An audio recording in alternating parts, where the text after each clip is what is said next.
పవన్ కళ్యాణ్ నటించిన కాటమరాయుడు చిత్రం ఇవాళే రిలీజ్. డాలీ దర్శకత్వంలో శృతి హాసన్ హీరోయిన్ గా నటించగా, నలుగురు తమ్ముళ్లకు అన్నగా పవన్ నటించిన ఈ మూవీపై ఇప్పటికే విపరీతమైన పాజిటివ్ బజ్ తో టాక్ కూడా సూపర్ గా వస్తోంది.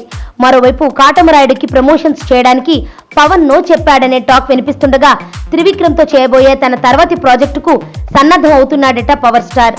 పవన్ త్రివిక్రమ్ల కాంబో అనౌన్స్మెంట్ కూడా అయిపోయింది. కీర్తి సురేష్ హీరోయిన్ గా నటించనున్న ఈ చిత్రం ప్రారంభానికి ముహూర్తం పెట్టేశారు. ఏప్రిల్ 7న ఈ చిత్రానికి రెగ్యులర్ షూటింగ్ మొదలు పెట్టనున్నారట. పవన్ కూడా అదే రోజు నుంచి సెట్స్ కు హాజరవుతాడని చెబుతున్నారు. పవన్ కళ్యాణ్ ఈ సినిమాలో సాఫ్ట్వేర్ ప్రొఫెషనల్ గా నటిస్తాడని తెలుస్తోంది. వరుస షెడ్యూల్స్ తో ఈ చిత్రాన్ని షూటింగ్ చేసేలా త్రివిక్రమ్ ప్లాన్ చేసినట్లు తెలుస్తోంది. సెప్టెంబర్ నాటికి రిలీజ్ చేయాలని భావిస్తున్నారంటే ఈ మూవీ షెడ్యూల్స్ ఏ స్థాయి టైట్ ప్లానింగ్ తో చేశారో తెలుస్తోంది. మాటల మాంత్రికుడు రూపొందించే ఈ మూవీకి దేవుడే దిగి వచ్చినా అనే టైటిల్ మొదట వినిపించినా దీన్ని యూనిట్ మాత్రం కన్ఫర్మ్ చేయలేదు. Kollywood young sensational composer Anirudh Ravichander సంగీతం అందించనుండగా, హారికా హాసిని బ్యానర్ పై భారీ బడ్జెట్ తో ఈ చిత్ర నిర్మాణం జరగనుంది.